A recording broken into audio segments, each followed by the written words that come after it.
Hey guys, I'm coming to you today to help you guys further prepare for your upcoming exam and a possible essay question that you guys will see on this exam. You guys seem to struggle with this concept a little bit in class, so I just want to go back over it, hit some key points, and really reiterate why this issue is such a big issue. So what I'm going to do, I'm going to go back over why the rate in PTSD in veterans has really climbed from previous wars to now, and what is kind of going on to fix that issue. But before we can get there, we need to know what PTSD is. PTSD is when someone lives through a serious event that can cause serious harm or death to them. It wasn't really seen as a disorder until 1980, where the symptoms such as flashbacks and episodes and just non-normal activity through their brain and through their daily lives was seen as an actual disorder. Prior to that, it was really just seen as weakness or shell shock, or they couldn't handle life in the military. But in Iraq and Afghanistan, a lot of those veterans coming home are reporting symptoms on a higher level. So you can already kind of see the more it's accepted, the higher the rates are going to be, because soldiers who definitely went through it prior to 1980 are now definitely going through the same things, but are not as afraid to report it because they're not as afraid of what they will be seen as. So that brings me to what has changed from Vietnam to now. We'll start over in Vietnam. One thing with Vietnam is they served only one tour on average.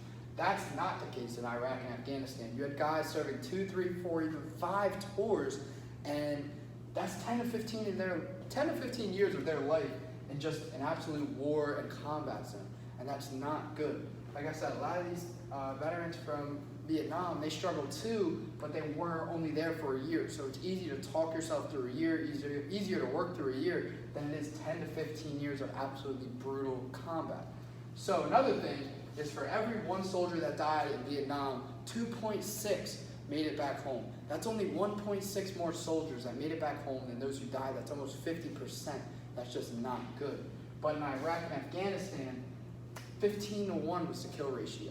So for every one soldier that died, 15 made it back home. That's 14 more soldiers for every one that died that have to now live with the war every day for the rest of their lives. So you can kind of already see where that's headed, that just pure numbers, there's more making it back home now due to better armor, better combat gear that really allow them to come back home. But unfortunately, a lot of them do come back home wounded still. And a lot of them come back home wounded mentally, even if they weren't wounded physically. And so you can see where that kind of has become an issue, and where the difference is in prior wars to now. It's simply how many guys have made it back home. So we move on to the view of service and how that impacts the way PTSD is in these veterans. If you have a good view of your service, you're not going to be as traumatized by the flashbacks that you have, because you think it's for a good cause, it's for a good thing, you were doing what needed to be done. However, that is not the case for those that struggle to see the view of their service in a positive light.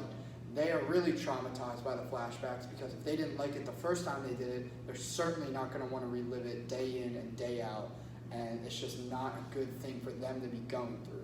So you can see why the numbers have kind of climbed in that aspect, because right after 9/11, the numbers were high in positive view of service, because they were doing it for the men and women that died in the towers. But as the Iraq War slowly crept into 2005, 6, 7, that's where they kind of saw it as becoming redundant, and just what were they actually fighting for. And that is why a lot of them are struggling now with coming back home and dealing with the symptoms that are much more severe, because it wasn't the case when they saw it in a positive light. So that brings me to the treatment methods of when they come back home. Prior to now, it was more about kind of group therapy, group ideas that they could kind of talk with their peers, they could work through similar experiences, similar areas that they might have been in. However, that's just not the case. Right now, it is seen as individualized treatment is the way to go. It's much more effective, it's much more personal.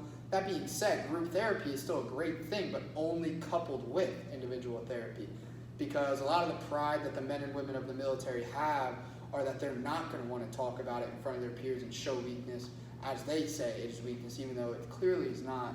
But the individualized therapy allows them to open up in a one-on-one kind of closed setting without anyone else knowing what exactly they may have gone through and what they're struggling with now, and that seemed to be a lot more effective.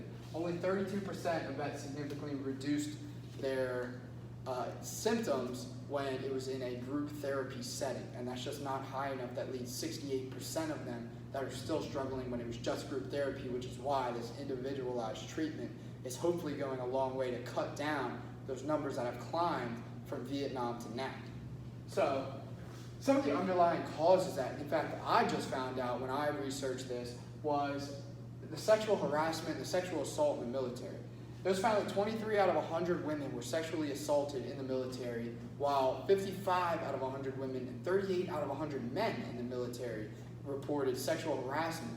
And you can see anybody that goes through sexual assault or sexual harassment is probably going to struggle with PTSD as it is. When you add that to military service in the same time period, you can see how those are doubled. Those symptoms might be doubled, tripled, even 4 times as much just because of what they had to deal with, along with, you would think going home at night was a good thing. It was not the bad thing, but for them it might have been even worse than what they did that day. So you can see where some of the issues may have lied, and they're more willing to report it now, they're more willing to get help now. So the more that, again, survive, the more that are going to deal with these symptoms. So everything's kind of connected all back to the more people that survive and the more people that come home wounded, whether that's mentally, physically, however it is, that's going to be the more people that they have to treat the rest of their lives, that have to come home to their families and deal with it with not just themselves, but their loved ones as well. So we go to my conclusion. The conclusion here is that this number needs to be cut down. There's graphics up here that explain there's 22 suicides per day of those from the Iraq and Afghanistan wars, and that is just too many. Too many soldiers that have come home and just can't deal with the symptoms. There needs to be better treatment methods. There needs to be ways to cut it down. So all in all, if you take the whole thing and you take one thing from this that you're going to write on your exam, my message to you would be look at why it's the way it is. It's because of how many people are surviving. It's because of the combat gear, because of the armor, because of advancements in medical and technology, that people can really survive more. However, there's a cost of surviving, unfortunately.